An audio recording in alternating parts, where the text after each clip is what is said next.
I would like to greet my mom na nasa ospital ngayon. 3 araw na po nasa ospital ang nanay ko. Oo. 3 araw nang nasa Opo. ospital. Ano nangyari? So, bakit nasa ospital ang nanay mo? Nurse po kasi yun.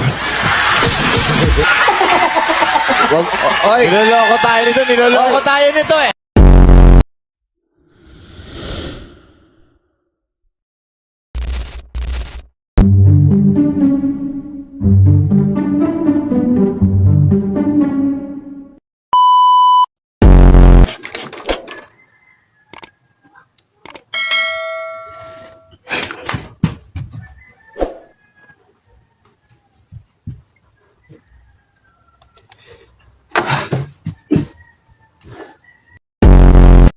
Boss, malamig, boss, malamig, boss. Boss, malamig, boss. Isa na lang, isa lang. Boss, malamig, malamig. Malamig, tingin mo. Isa lang.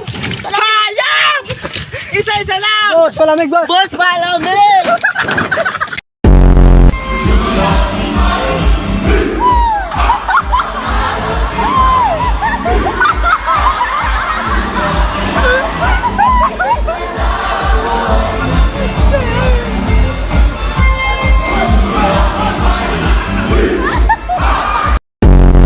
O diara makakaigsunan isog kas Moskob nagsulo sa midbang gito'y tuyukan panda nagpaabot silang silot patay gilayatang igo bang pataya jud igo siya ni panda silang silot nagbidugo o ni sukol pas tower gamayon na laglay.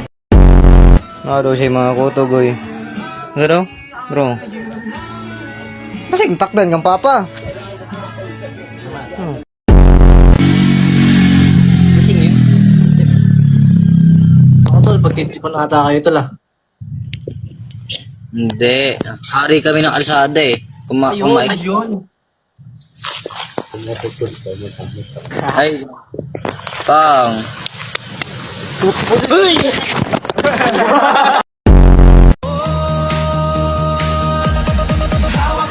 Bakit hindi mo ako hinabol nung araw na sinabi ko sa'yo, ayoko na. At magpahinga na muna tayo. Bakit isang beses lang ako napagod?